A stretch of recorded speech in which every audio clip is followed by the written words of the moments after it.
Question for you. Have you ever seen the Milky Way? I mean, really seen it in all its glory, bright and vivid and stretching almost horizon to horizon. Dave and Deanie? Well, most city dwellers have never seen that because there's too much light pollution.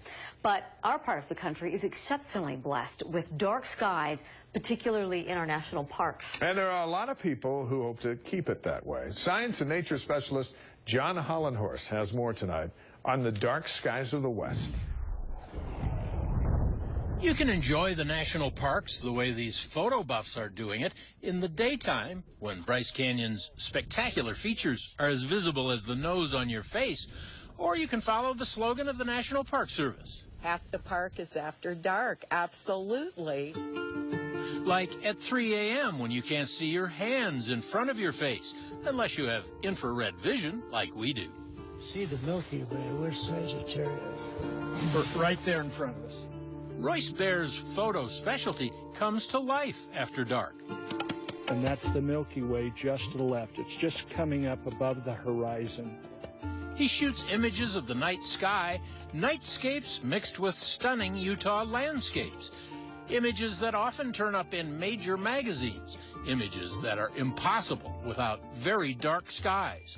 Bryce Canyon has the dark sky trifecta: high elevation, dry air, and very little light pollution.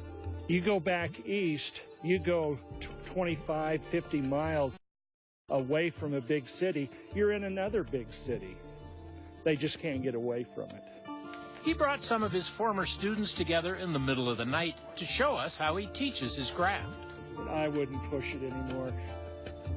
He uses long exposures to make the Milky Way more vivid than it appears to the naked eye. All we're doing is enhancing that, making it a little bit brighter. The images are amazing, but it's also amazing what you can just see if you look. Even if you're not a photography buff, there's a lot to be said for getting out here in the middle of the night. For city folk like me, it's an amazing experience to see the heavens like this. Living in a city, you never see anything like this.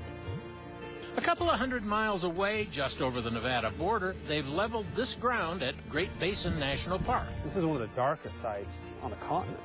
Our graphic artist came up with this simulation for what Great Basin looks like at night. This summer, they'll build the first astronomical observatory in a national park.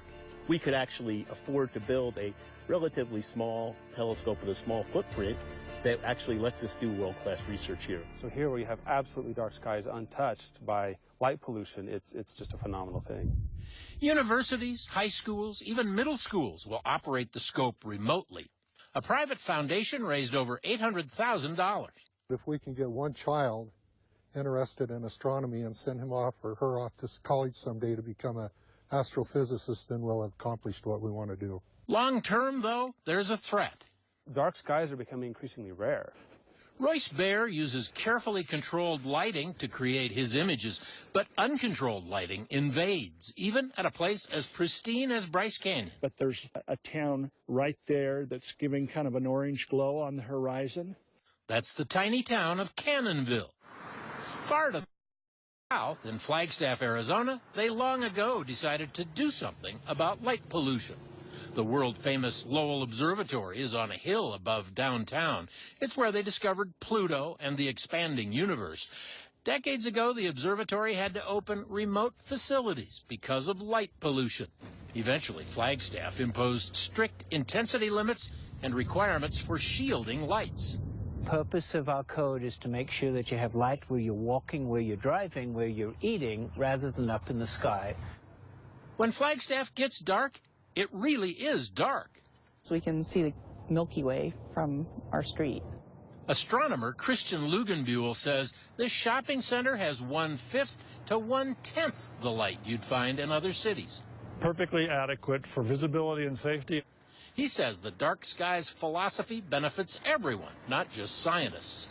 Thinking of protecting the sky just for astronomers would be like thinking of protecting Grand Canyon for geologists or Bryce Canyon for geologists. We all come from the stars.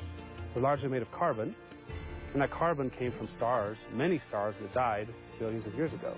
So despite stars being far away, we're all made of star stuff in the end. John Hollenhorst, KSL 5 News, under a starry western sky.